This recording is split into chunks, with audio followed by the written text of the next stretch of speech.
这里是张掖以西12公里祁连山脚下的戈壁深处，在我身后这片荒凉的土地上，曾经存在过一个传说中的国度——黑水国。它如同楼兰古国一般神秘崛起，又同样诡异地消失在历史尘埃中。传说一场风沙暴后，城池化为废墟，居民人间蒸发。更离奇的是，近代以来，俄国探险家、英国冒险家乃至民国军阀都曾在此疯狂盗掘，掠走无数珍宝，甚至传说地下还埋葬着金月亮。黑水国到底发生了什么事？地底下真有无尽的宝藏吗？那些被砖铺路的古墓又诉说着什么呢？今天就跟我一起走进这座千年迷城，在风沙中寻找失落的真相。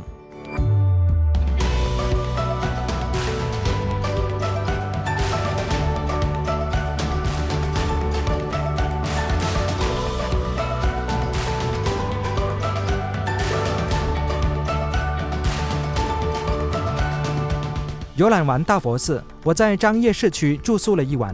第二天，我驾车来到黑水国遗址，距离18公里，需要25分钟。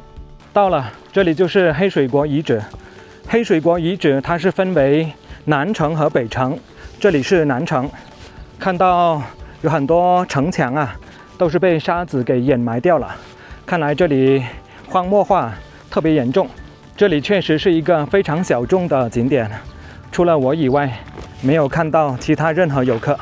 全国重点文物保护单位，黑水国南城遗址，明朝的。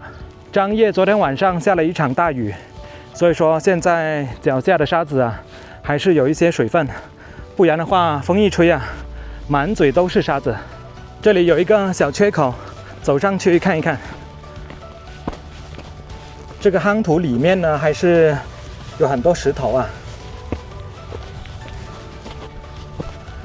哇，这个黑水国遗址南城啊，好大哎！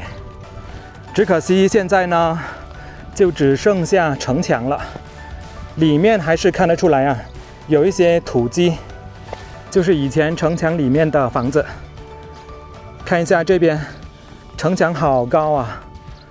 再往远处看，沙子啊，已经堆满到城墙的顶部了。这个城墙呢，它也是夯土墙啊，只不过里面呢，有些部分呢是镶了一些石头。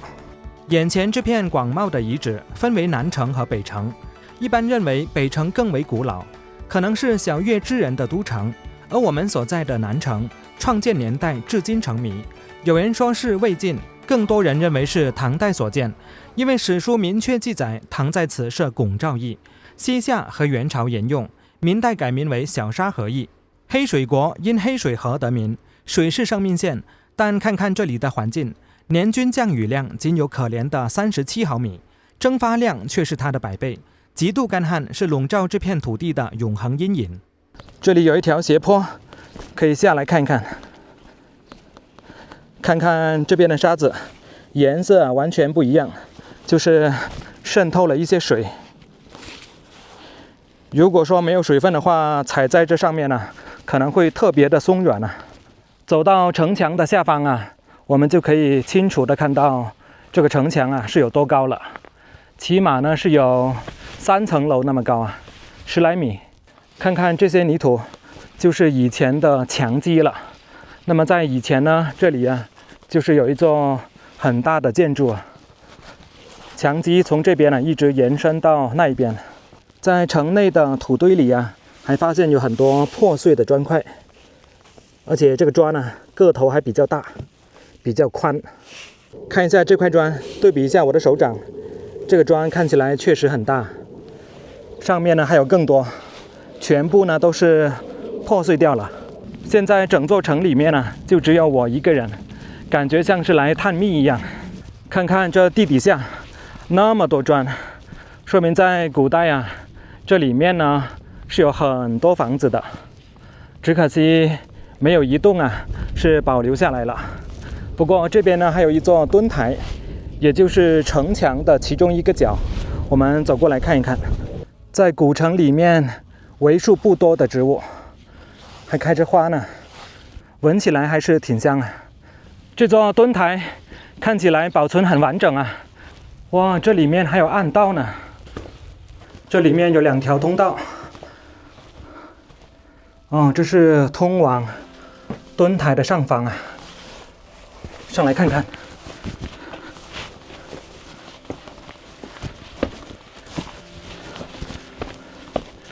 又来到城墙的上方了，这就是刚刚走过的那条通道啊。另外一边呢也有。站在这上方啊，可以登高望远，看一下那一边就是张掖市的市区了。看一下这座墩台上面的面积啊，起码都有150多平方米啊，特别大。墩台上面呢也是有城墙，而且这个城墙呢大概都有2米多高。看一下这里啊，还有一个孔洞呢，可能是以前留着射击用的。这个阶梯下的时候呢，反而有点危险。看看城墙外面的沙子啊有多高，几乎都已经跟城墙啊是平行了。现在往这边走走看，那边呢还有一座老的城门。关于它为何荒废，流传最广的是明代冯胜将军攻打元军守城时截断了黑水河，导致城内无水而破，城池随后荒废。这个传说充满戏剧性，但历史学家考证后揭示了一个更现实的真相。到了清代，小沙河驿被裁撤，官方驿路改道，失去了驿站功能，这座城就失去了存在的核心价值。加上本就脆弱的环境，绿洲逐渐被风沙吞噬，古城最终被遗弃。那些一夜消失、沙尘暴灭城的传说，更多是后人附会的想法。然而，它的寂静在20世纪初被打破。1908年，俄国人科兹洛夫在这里盗掘，竟找到了失传的宋代真本《刘知远诸公吊残页》，这震惊了学术界。1914年，英国探险家斯坦因也闻风而至。最疯狂的破坏发生在1938年，当地军阀韩启功旅长被地下有金月亮的传说和洋人的发现刺激了，动用军队进行了大规模的盗掘。他们打开了无数古墓，据说光陶器就装满了整整1卡车。更令人发指的是，为了方便运输，他们竟用挖出来的汉代木砖铺了一条长达30公里的路。大家看看脚下瓮城这里，这些平整的古砖很有可能就是当年那条文物之路的遗迹。城内散落无数的汉砖和子母砖，都是那场浩劫的无声证物。我在这里发现一块砖非常特别，看一下是不是非常的吻合，看起来像是榫卯结构。看来这座南城啊就只有一座城门，是位于古城的东南面。现在走进去看一看，看看这座古城啊唯一的城门长什么样子，里面有什么玄机。看看这斑驳的城墙，饱含历史的沧桑。在这里呢都有一个缺口，是可以走到城墙的上方。这座城门啊，看样子呢以前呢也是经过历朝历代啊对它翻修，一边呢是夯土墙，另一边呢就是砖墙。这是一个标准的瓮城啊，这个城门呢需要转一个弯才能够进入到城里面，这样呢就有利于防守。如果敌人呢冲进这里面，就犹如瓮中捉鳖，所以说就叫做瓮城。看一下这边的城墙，跟明代的长城啊差不多，都是用一层一层泥土啊夯实。这里的场景看起来非常有历史沧桑感啊。这里也是有着一块文保碑，是在2001年6月的时候呢被公布为全国重点文物保护单位。韩启功的疯狂盗掘虽然造成了不可挽回的损失，却意外揭示了一个更惊人的事实：在这片遗址周围，估计分布着上万座两汉和魏晋时期的古墓。这说明什么？说明黑水国地区的历史远比我们知道的唐代驿站要悠久得多。它很可能在更早的汉代就已经是一座重要的城市，它的身世远比史书记载的驿站要厚重和复杂得多。看到城墙的外面呢，有一整排长方形的夯土堆，这个看起来挺新的，这表面呢还镶着玻璃呢。这个是用来干嘛的呢？难道是用来展示夯土是怎么去夯筑的吗？这就是刚刚的那一座上面有100多平方的墩台了。在这下方看更加的震撼。从这个位置到上面起码都有4、5层楼那么高。站在黑水国的废墟上，风声仿佛在低语1000年的故事。传说中的一夜消失固然神秘，但历史的真相是因驿路改道而凋零，因水源断绝而脆弱，更因人性的贪婪而伤痕累累。从汉代古墓群的规模，到唐代驿站的繁华，再到军阀盗掘的疮痍，这片土地层层叠压着兴衰的密码。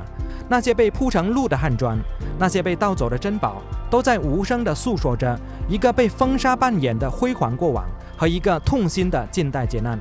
黑水国不仅是一个消失的古城，更是一本写在戈壁上关于文明、环境和欲望的厚重史书。它的谜团或许永远无法完全解开，但它留给我们的警示与追问将长存于这片苍茫的大地之上。保护它、理解它，就是守护我们共同的记忆。